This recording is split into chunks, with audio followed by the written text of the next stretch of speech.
नमस्कार। आप देख रहे हैं नोएडा खबर। मैं हूं विनोद शर्मा। आज चर्चा राजनीति पर, यानी पॉलिटिकल चौपाल।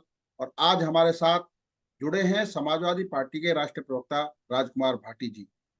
राजकुमार भाटी जी काफी दिन से समाजवादी पार्टी में एक आक्रामक प्रवक्ता के रूप में हैं और वो देश, उत्तर प्रदेश और स्थानीय गौतम बुद्ध नगर में काफी दखल रखते हैं। और उनकी वैसे पेशे से पत्रकार रहे हैं और इस समय महत्वपूर्ण भूमिका में है। नमस्कार, आपका समय देने पर भाटी जी। जी नमस्कार।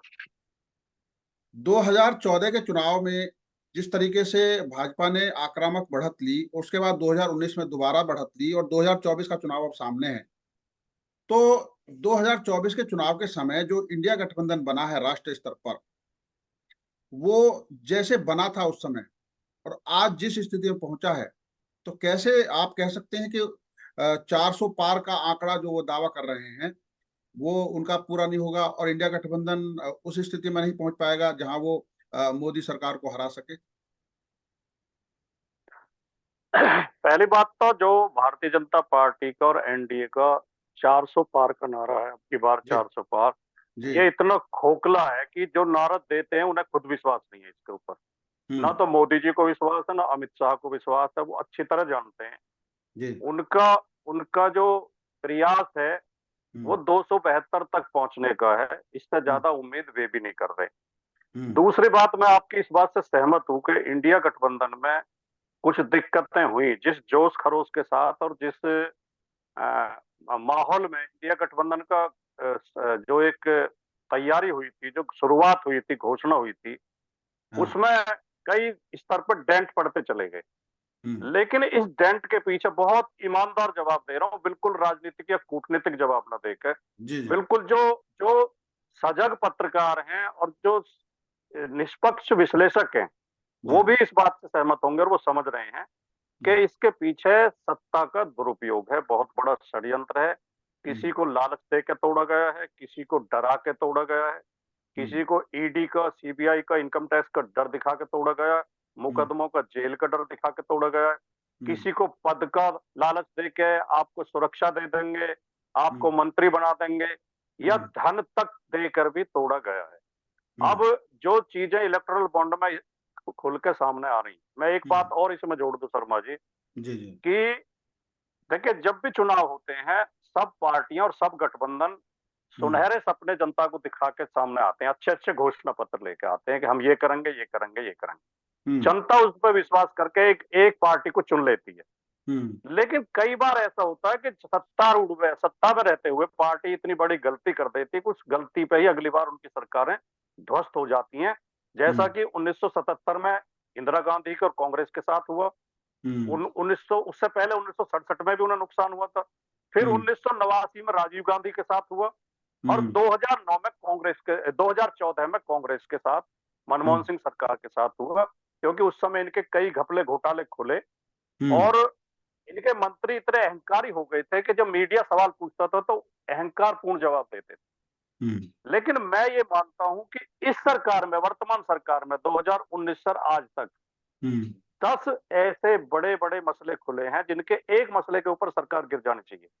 हम्म। अब जैसे कि ये इलेक्टोरल बॉन्ड अपने हम्म। आप में इतना शर्मनाक कांड है। हम्म। भारतीय जनता पार्टी को केवल दो तरह की कंपनियां इलेक्टोरल बॉन्ड दे रही थी। एक हम्म। तो वे जिन्हें बड़े बड़े टेंडर दिए जा रहे थे, या हम्म। दूसरे वे जिनके घर पे ईडी जाके बैठ जाती थी। हम्म। यानी कि या तो लालच में पैसे दे रहे थे, या दबाव में, भय की वजह से दे रहे थे। हम्म। तो जो सरकार ये काम कर रही हो कि हम्म। टेंडर बेच रही हो और वसूली गिरोह चला रही हो, उस हम्म। सरकार को दोबारा सत्ता में आने का कोई अधिकार नहीं है। और ये तो खाली अभी इलेक्ट्रल बॉन्ड सामने आया, अभी तो जो पीएम केयर फंड है उसमें भी बहुत बड़ा घोटाला है। हम्म। राफेल की डील में भी बहुत बड़ा घोटाला है। जो हम्म। ये वैक्सीनेशन हुआ कोरोना का, उसमें भी बहुत बड़ा घोटाला है। हम्म। किसान बिल जो आए थे वो भी एक घोटाले का हिस्सा है। बहुत हम्म। सारी चीजें हैं जो इनके खिलाफ कहने के लिए। अब ये जनता के ऊपर है, जनता क्या फैसला लेती है। लेकिन फिलहाल मुद्दों के आधार पर हम्म। भारतीय जनता पार्टी और एनडीए पूरी तरह विफल हैं और घिरे हम्म। हुए। हम्म।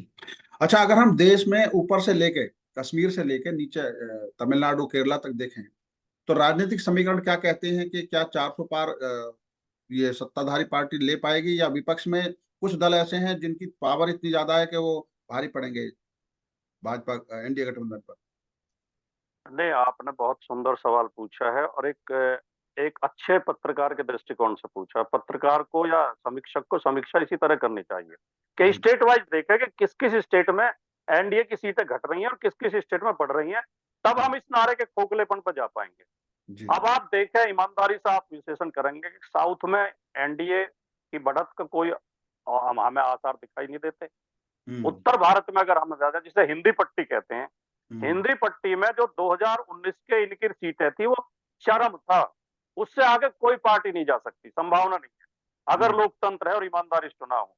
तो हम्म। एक एक स्टेट अगर हम देखेंगे तो राजस्थान से शुरू हो जाए, राजस्थान की सारी सीटें इन्होंने जीती थी, क्या इस बार जीत पाएंगे? हरियाणा की 10 की 10 सीटें जीती थी, हिमाचल की सारी सीटें, उत्तराखंड की सारी सीटें, दिल्ली की सारी सीटें, उत्तर प्रदेश में 64 सीटें, गुजरात की सारी सीटें, मध्य प्रदेश की लगभग सारी एक सीट छोड़ के, हम्म। छत्तीसगढ़, क्या इनमें ये दोहरा पाएंगे इस रिजल्ट को? नहीं।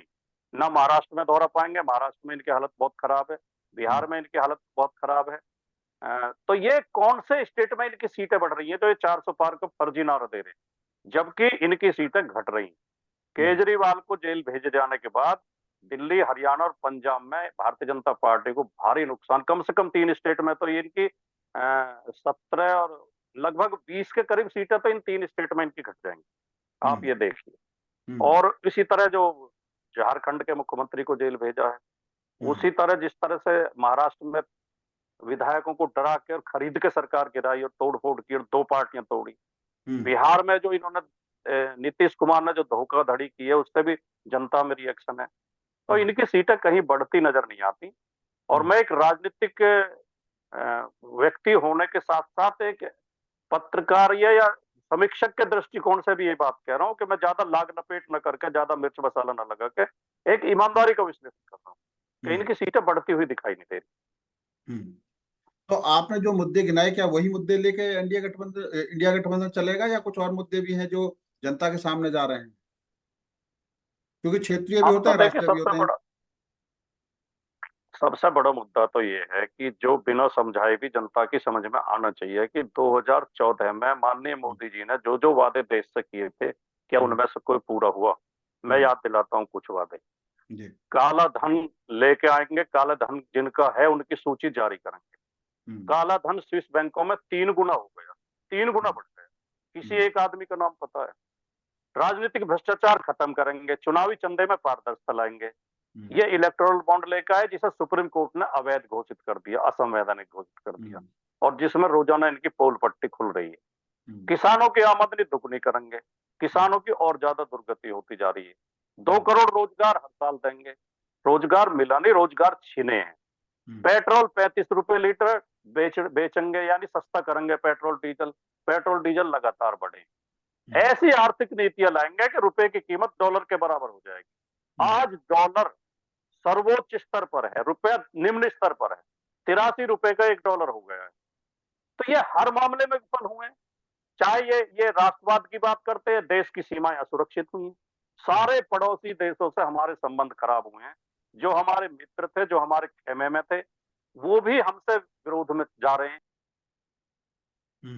आपका वो हाथ लग गया। माइक। जी, आप हाँ। क्या समझ रही है? हम्म। हम्म। जी जी जी। हाँ, केवल इन्हें अपनी पार्टी का हित दिखता है। ये हम्म। पार्टी हित के लिए जो सांप्रदायिकता फैलाते हैं, जो जाति विभेद फैलाते हैं, जातियों को आपस में लड़ाने का काम करते हैं, धर्मों को आपसे लड़ाने का काम करते हैं, इससे देश का बहुत बड़ा नुकसान होता है। ये पार्टी हित के लिए राष्ट्र हित को भी बलिदान करते हैं, ये इस तरह की पार्टी।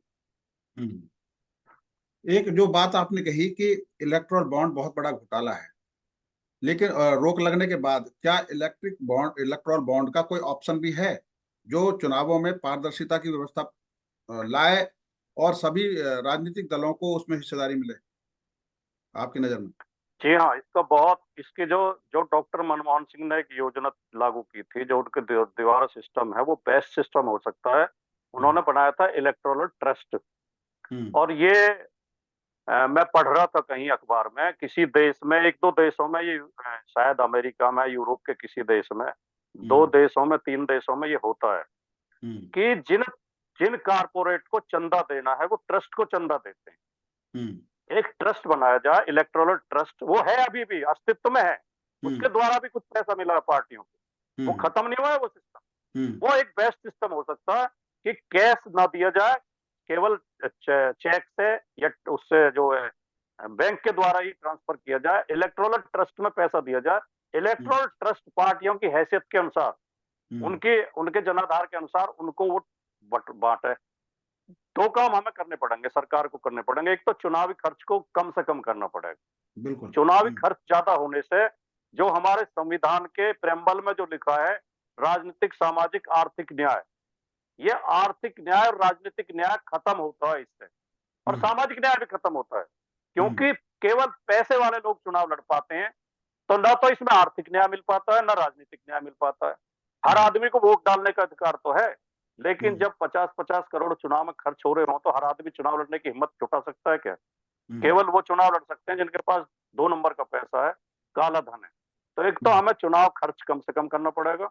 दूसरे, हमें एक ऐसा पारदर्शी सिस्टम बनाना पड़ेगा कि पैसा एक जगह आए और उसमें से फिर सरकार उनका बंटवारा कर पार्टियों को दे कि आप अपने चुनाव में इन्हें खर्च करिए जितना जरूरी है। ये सिस्टम बेहतर होगा। क्या ये इस तरीके से, क्योंकि जब होता यह है अमूमन जिस राज्यों में भी अगर सत्ताधारी पार्टी की सरकार होती है, जिस भी दल की सरकार होती है, तो वहां जो काम करने वाले उद्योगपति हैं वो उसी दल के साथ में कनेक्ट हो जाते हैं, चाहे वो ट्रस्ट में पैसा देने के लिए किसी तरह। अगर केंद्र में होगी तो पूरे देश में जो जिनको सेंटर से काम कराना है वो भी इससे से कनेक्ट होते हैं। तो राजनीतिक दलों को जब चंदा मिलेगा, वो तो उस तरीके से अपना आप वो काम कारपोरेट के साथ में इस तरह का प्रेशर भी बनेगा कि हाँ देना ही देना है। तो इसको पारदर्शिता लाने के लिए इसको संचालन क्या चुनाव आयोग करेगा, राजनीतिक दल करेंगे, वो सरकार करेगी नहीं, ट्रस्ट का? वही तो मैंने कहा हम्म कि इसका जो है, इस ये फिर वो दबाव खत्म हो जाएगा ना कि किस पार्टी ने, किस कारपोरेट ने किस पार्टी को चंदा दिया। वो एक जगह देंगे, केवल देश के चुनाव के लिए देंगे, और उन्हें फिर चाहे वो चुनाव आएगा, मुझे, मैंने विस्तार से पढ़ा नहीं है, शायद वो सरकार से स्वतंत्र ही रहता है ट्रस्ट, सरकार के अंदर, उसमें हाथ में तो नहीं रहना चाहिए। या तो चुनाव आयोग ही उसको बंटवारा करे, जो भी सिस्टम है वो बंटवारा करे, तो किसी को पता ही नहीं चलेगा कौन सी पार्टी का पैसा किसके पास गया। वो सारा पैसा एक जगह। और अगर ये होता है कि पार्टी अपने हित के लिए, कंपनी अपने हित के लिए चंदा देगी और फिर सरकार उसे लाभ पहुंचाएगी, तो ये तो खुलेआम भ्रष्टाचार हुआ, जैसा कि इसमें दिखाई दे रहा है कि जो जो कंपनी इलेक्टोरल बॉन्ड दे रही थी, उन्हें बड़े बड़े टेंडर दिए जा रहे थे। तो ये तो देश बेचने वाली स्थिति हो जाएगी, जो मोदी जी ने नारा दिया था, देश नहीं बिकने दूंगा। आप तो देश को सरासर बेच रहे हैं, सबके सामने बेच रहे हैं, खुलेआम बेच रहे हैं आप तो देश को। ये देश बेचना ही तो हुआ कि वेदांता से 1000 करोड़ ले लिए और उसे 10,000 करोड़ का टेंडर दे दिया। या फ्यूचर गेमिंग का private limited, future gaming hotel services private limited जो है, जो कंपनी जुआ खिला रही है, जो सट्टा चला रही है, उससे आप 1000 करोड़ ले लेते हैं। तो ये तो सरेआम जो है देश को बेचने वाली बात है। अब आते हैं उत्तर प्रदेश की राजनीति पर। उत्तर प्रदेश की जी, राजनीति में चर्चा करने से पहले मैं कुछ आंकड़े आपके सामने रख रहा हूं कि 2014 के जब चुनाव हुए थे, तो गठबंधन में अलग अलग बीजेपी ने 73 सीटें जीती थी 80 में से, और उस समय समाजवादी पार्टी ने 5 सीट जीती थी, कांग्रेस को 2 सीट मिली थी। तो इस तरीके से 80 सीटों का वो हुआ था। और अगर देखा जाए कि 2009 के हिसाब से अगर देखा जाए, तो 2009 में बीजेपी की 10 सीट थी यूपी में, लेकिन समाजवादी पार्टी की 23 सीटें थी, और बीएसपी की 20 सीटें थी, और 21 सीटें कांग्रेस की थी 2009 में। 2014 में बीएसपी को कुछ नहीं मिला। लेकिन अगर हम 2019 की बात करें, तो जो बदलाव आया, क्योंकि बसपा और सपा एक साथ चुनाव लड़ी थी, तो उस समय 62 सीटों पर बीजेपी जीती थी, और 3 पर शायद उनके वो साथी सहयोगी जीते थे। दो पर। हाँ, दो जीते थे। तो 5 पर सपा और 10 पर बसपा ने जीत हासिल की थी 2019 के चुनाव में। उस समय कांग्रेस को सिर्फ 1 सीट मिली थी। अगर उसके हिसाब से देखा जाए, वोट परसेंटेज के हिसाब से, तो तब बीजेपी को 71 सीट जब मिली थी, तब 42% वोट मिली थी, और जब 62 सीट मिली, तब 49% वोट मिली थी। और उस समय आप लोगों की समाजवादी पार्टी को 22.35% 2014 में मिली थी, और 2019 में 18.11% रह गई थी। तो जो जिस तरीके से वो कम होती गई, लेकिन सीटों का आंकड़ा 62 हुआ 71 से घटकर। तो 2024 के चुनाव में आपकी फोरकास्टिंग कैसे कह सकते हैं कि, क्योंकि बसपा अलग हो गई है, आरएलडी अलग हो गई, आपका जो अपना दल का एक और जो घटक था, जो अनुप्रिया दल की जो बहन का घटक था, वो भी अलग हो गया है। तो कैसे कह सकते हैं कि आप यहाँ पर नजारा बदल देंगे? और क्योंकि उत्तर प्रदेश ही एक ऐसा राज्य है जो केंद्र में सरकार बनाने के लिए कॉरिडोर है। जी। पहली बात तो शर्मा जी, कोई भी जो ये गणित जो है, वोटों का प्रतिशत का गणित, जी। कोई भी समीकरण पिछले चुनाव का अगले चुनाव पर हूबहू लागू नहीं होता है। हर चुनाव में मुद्दे बदल जाते हैं, समीकरण बदल जाते हैं, जी। जी। परिस्थितियां बदल जाती हैं। हम्म। जैसा कि एक एक छोटा सा उदाहरण मैं आपको दूं कि हम्म। 2012 के जो विधानसभा चुनाव हुए थे, तो 2012 के विधानसभा चुनाव में भारतीय जनता पार्टी को मात्र 15% वोट मिले थे, हम्म। 15 केवल। और हम्म। उसके 47 विधायक जीते थे और हम्म। 229 प्रत्याशियों की जमानत जब्त हुई थी। भारतीय जनता पार्टी के 229 प्रत्याशियों की हम्म। जमानत जब्त हुई थी 2012 में। हम्म। और 14 में 2 साल बाद उन्हें 73 सीटें मिल गई, हम्म। 71+2। हम्म। तो समीकरण चुनाव में बदल जाते हैं। जहां तक आपने हमारा बताया कि 2014 में हमें 22% और 2019 में हम हो गए 18%। तो हम्म। हमारे 18% इसलिए हुए कि हम आधी सीटों पर चुनाव लड़े। हम्म। अगर उस 18 का दोगुना मानिए आप, हमारे परसेंटेज 36 मानिए, हम्म। क्योंकि आधी सीटें हमने बीएसपी को दे दी थी। हम्म। तो दोनों का मिला के तो वोट बैंक था नहीं। हाँ, 37% तीसरी दोनों का। बात, हम्म। हाँ, तीसरी बात, हम्म। इस बार जो चुनाव है हम्म। बिल्कुल बदली हुई परिस्थितियों में है। इस बार मतदाता के मन में कहीं कोई कंफ्यूजन नहीं है पार्टियों को लेकर। इस हाँ। बार सीधे सीधे चुनाव हम्म। समाजवादी पार्टी और भारतीय जनता पार्टी के बीच है, बीच में और कोई नहीं। हम्म। 2022 के विधानसभा चुनाव में भी ये सिद्ध हो चुका। हाँ। बीएसपी की एक सीट केवल आई और हम्म। बीएसपी को 12% वोट मिला। तो हम्म। और फिर मुद्दों के आधार पर रोजाना अगर कहीं उत्तर प्रदेश में लड़ती नजर आ रही, हम्म। किसानों के ऊपर अत्याचार हो, नौजवानों के ऊपर अत्याचार हो, पेपर लीक हो, बेटियों के साथ रेप की घटनाएं हो, हम्म। यूनिवर्सिटी में भेदभाव हो, हम्म। नौकरियों में भेदभाव हो, टीचर भर्ती में ओबीसी वर्ग के साथ भेदभाव, बेईमानी की गई, हाईकोर्ट तक ने मान लिया। हम्म। हाईकोर्ट का आदेश है कि 6,800 टीचर और लिए जाए ओबीसी वर्ग के। हम्म। 2 साल से सरकार उन पर लाठियां चला रही है, लेकिन उनकी भर्ती नहीं की है। तो ये हम्म। तमाम मुद्दे कौन उठा रहा? केवल समाजवादी पार्टी। तो इस हम्म। बार चुनाव सीधे सीधे जो भारतीय जनता पार्टी को जिताना चाहते हैं वो भारतीय जनता पार्टी को वोट देंगे, और जो भारतीय जनता पार्टी को हराना चाहते हैं वो सीधे समाजवादी पार्टी को वोट देंगे। हम्म। और हमारे नेता ने जो एक पीडीए का नारा दिया है, पीडीए हम्म। का जो नारा है, ये उत्तर प्रदेश की राजनीति को बदलने वाला सिद्ध होगा। तो इस बार समाजवादी पार्टी बहुत अच्छा प्रदर्शन उत्तर प्रदेश में करने जा रही है। हम्म। दूसरे, हमारी हम्म। तैयारी बहुत बेहतर है। भारतीय जनता हम्म। पार्टी से और अन्य पार्टियों से बहुत बेहतर तैयारी हमारी है। हम हम्म। 1 साल पहले सारे बूथों पे बूथ कमेटियों का गठन कर चुके हैं। उनके हम्म। बाकायदा प्रशिक्षण किए गए, प्रशिक्षण शिविर आयोजित किए गए। उन हम्म। बूथ कमेटियों के सदस्यों को बताया गया कि मुद्दे क्या हैं, किस हम्म। तरह चुनाव लड़ना है, किस तरह हम्म। वोट परसेंटेज बढ़ानी है अपनी। हमारे वोट रह जाते हैं खेत में काम करते हुए, कहीं दुकान में काम करते हुए, मजदूरी करते हुए, वोट डालने नहीं जाते हैं। इस बार उन्हें प्रशिक्षण दिया गया है कि सबकी वोट डलवाने। तो इस बार रिजल्ट बहुत बेहतर होंगे। और ये तो विरोधी भी मान रहे हैं कि 20 सीटें तो ऐसी हैं उत्तर प्रदेश में जो जिन्हें 2024 के चुनाव में जिन्हें कोई नहीं हरा सकता समाजवादी पार्टी को। 20 से हम्म। हमारी उनसे गिनती शुरू होगी जिन्हें समीक्षक मान रहे हैं कि ये समाजवादी पार्टी जीत रही है। और हम कोशिश करेंगे 50 तक पहुंचने की। हम्म। और मैं ये बात जिम्मेदारी के साथ कह रहा हूं कि हम उत्तर प्रदेश में बीजेपी की इतनी सीटें कम कर देंगे कि वो देश की सत्ता में नहीं आ पाएगी। हम्म। जितनी उनके पीछे सीट थी उसमें हम्म। से इतनी तो हम कम कर देंगे खाली यूपी में, कि हम्म। उनका 272 का आंकड़ा वो छू नहीं पाएंगे। हम्म। अच्छा, गठबंधन में अगर बसपा शामिल हो जाती तो आपको क्या दिक्कत थी? क्योंकि नेताजी ने पहले कोई स्टेटमेंट दिया कि नहीं, अगर शामिल हो जाती तो क्या दिक्कत थी? तीनों अगर गठबंधन होते शायद मुकाबला अच्छा कर लेती। पहली बात तो हमने मना कभी नहीं किया। हमारे नेता का हमेशा, श्री अखिलेश यादव जी ने हमेशा कहा कि हमारा उद्देश्य भारतीय जनता पार्टी की जन विरोधी, संविधान विरोधी सरकार को हटाना है। इस हम्म। लड़ाई में जो जो हमारे साथ आना चाहते हैं आए। हम्म। दूसरी बात, ये प्रयास कांग्रेस और नीतीश कुमार जी कर रहे थे इंडिया गठबंधन का, तो हम्म। उन्होंने प्रयास किया, हम्म। हमने कोई रोड़ा नहीं अटकाया। हम्म। लेकिन ये बहन जी ही बता सकती हैं किस कारण से वो उनसे मना करती नहीं। बहन जी के लगातार बयान आते रहे कि मैं अकेले लड़ूं। तीसरी बात, हम अपनी ओर से उत्साहित ज्यादा इसलिए नहीं थे कि 2019 के गठबंधन में हमारे साथ धोखा हुआ था। हमारा वो उस पार्टी ने ईमानदारी के साथ गठबंधन धर्म नहीं निभाया था। इन तीनों कारणों की वजह से गठबंधन, लेकिन हमारे नेता ने हमेशा कहा कि हम धोखा खा के भी, नुकसान उठा के भी गठबंधन के लिए तैयार हैं। लेकिन उधर से बिल्कुल एकदम मनाही थी। बहन जी लगातार ये बीच बीच में जब भी गठबंधन की बात चलती थी, बहन जी एक या तो ट्वीट कर देती थी या एक प्रेस कॉन्फ्रेंस करके कह देती थी कि मैं अकेले चुनाव लड़ूंगी, मैं किसी गठबंधन में नहीं जाऊं। लेकिन अगर बीएसपी अलग लड़ रही है और आरएलडी बीजेपी के साथ मिलकर लड़ रही है, तो आपका जो अभियान था उत्तर प्रदेश में आगे बढ़ने का, उस पर क्या कोई असर पड़ेगा?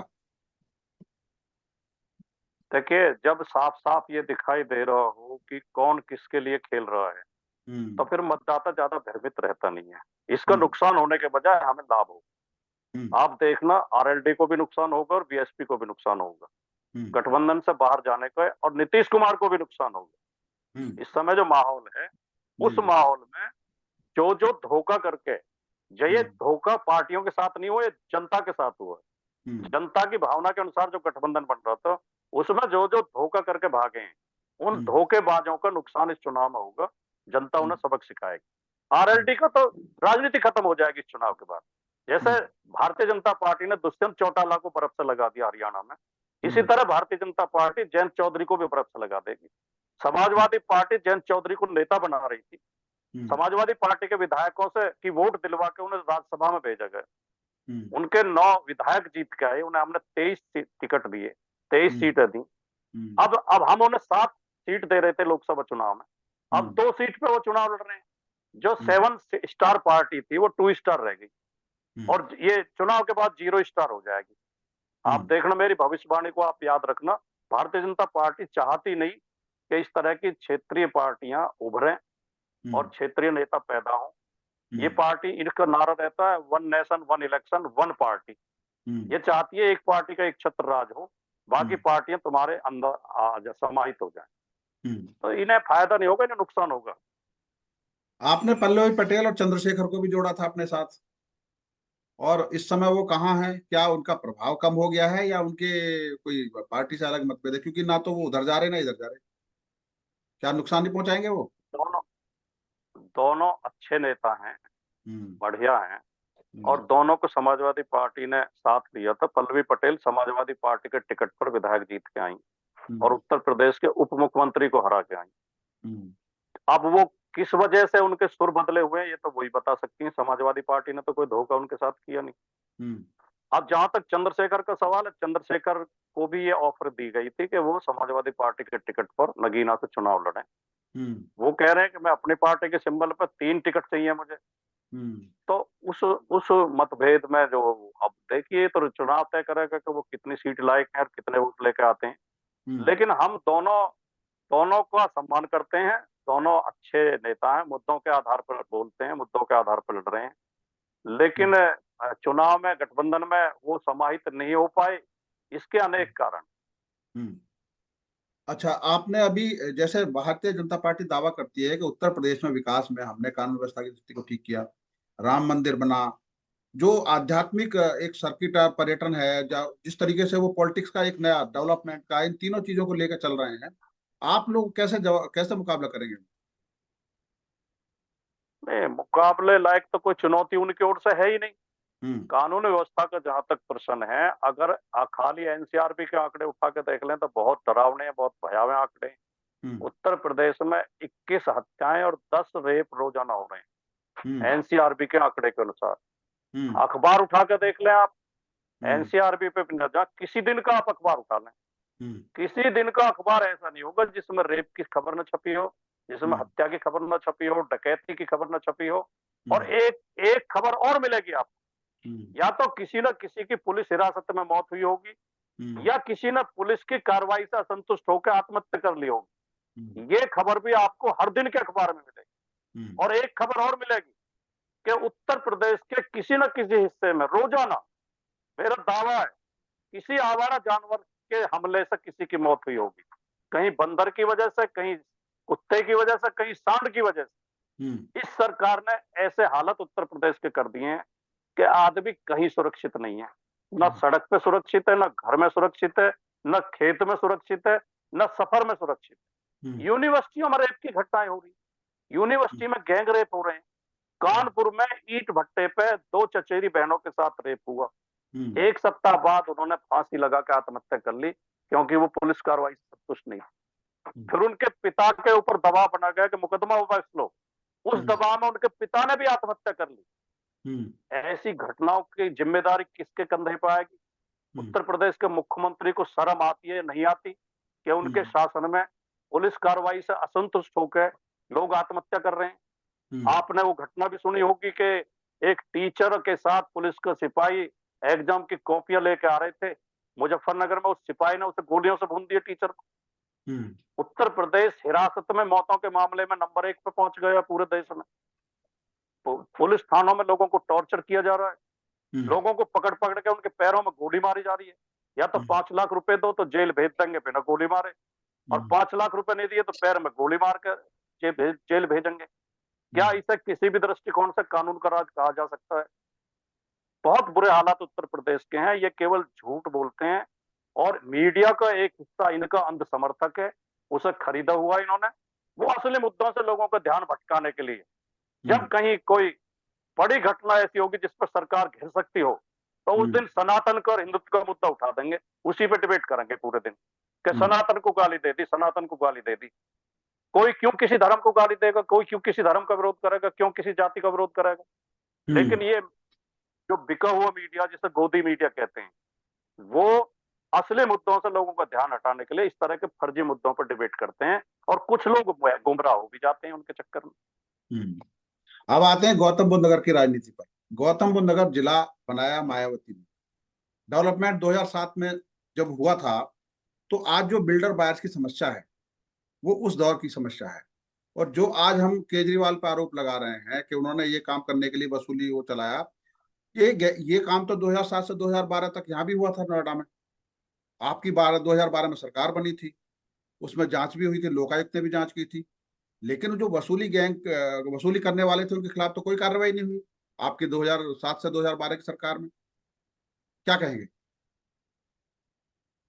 यहाँ जो आपने नोएडा ग्रेटर नोएडा को जो मुद्दे, एक तो देहात के मुद्दे हैं, 2 हिस्सों में ये पूरा जिला बटा हुआ है, जी जी देहात और शहर। जी जी। देहात के सबसे बड़े मुद्दे ये हैं कि जो किसानों की जमीन एक्वायर होती है, उसके बदले में उन्हें संतोषजनक मुआवजा मिले, उनके बच्चों को स्कूलों में एडमिशन मिले, उन्हें नौकरी मिले, और जो प्लॉट का सिस्टम दिया गया है उन्हें आवासीय प्लॉट मिले, वो मिलते रहे। तो बीएसपी और समाजवादी पार्टी के शासन में ये सारे चीजें हो रही। जब समाजवादी पार्टी की सरकार 2012 में आई थी, तो किसानों की जमीन का मुआवजा ग्रेटर नोएडा में 7 लाख रुपए और नोएडा में 8 या 9 लाख रुपए था। उसे बढ़ा के समाजवादी पार्टी ने ग्रेटर नोएडा में 35 लाख और नोएडा में 50 लाख किया।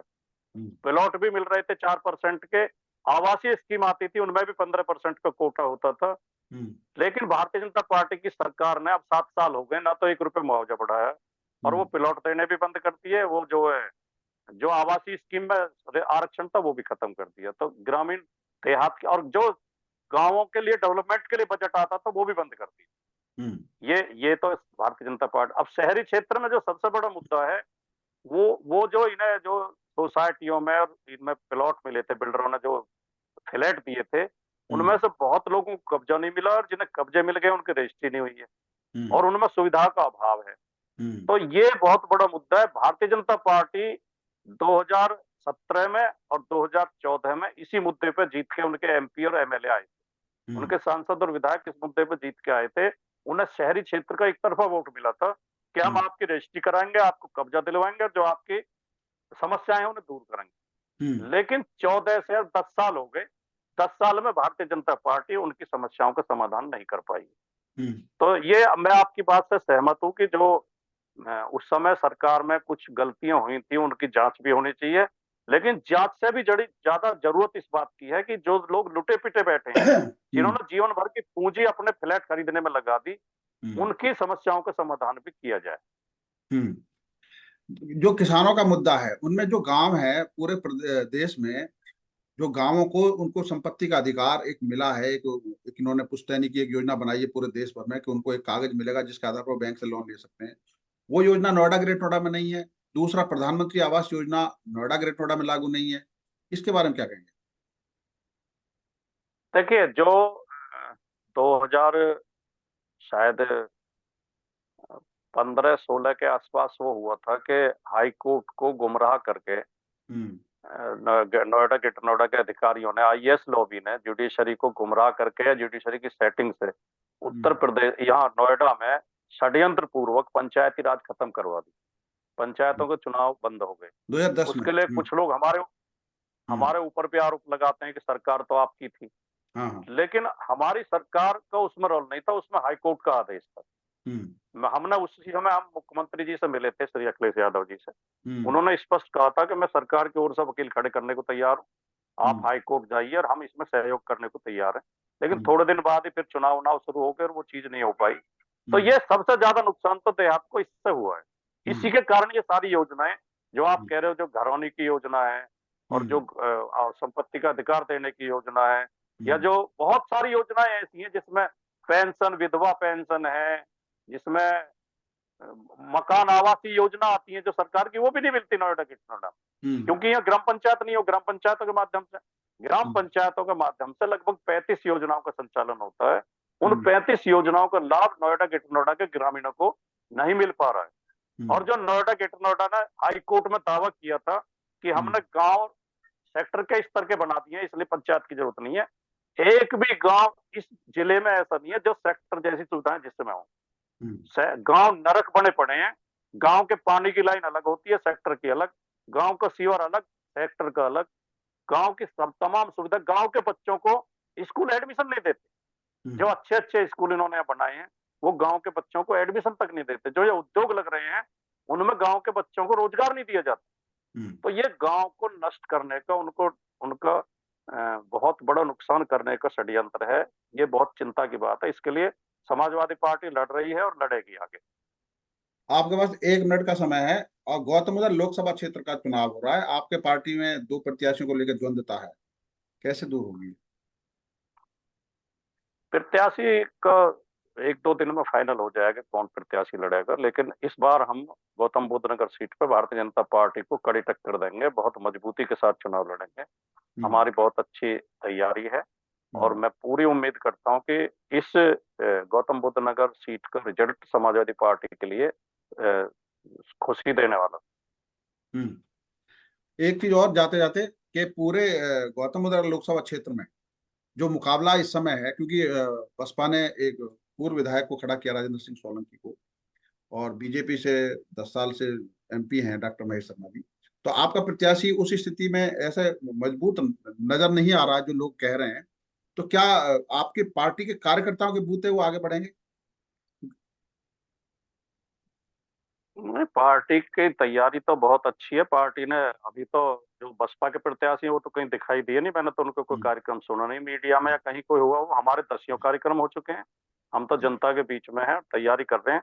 और जो आपने पहले सवाल पूछा कि दुविधा की वजह से थोड़ा सा शिथिलता है, वो दुविधा 2 दिन में दूर हो जाएगी, फिर बहुत जोर शोर से पार्टी लगेगी। आपका बहुत बहुत धन्यवाद भाटी जी, आपने विभिन्न सवालों के जवाब दिए। आपका बहुत बहुत धन्यवाद समय देने के लिए। नमस्कार। नमस्कार।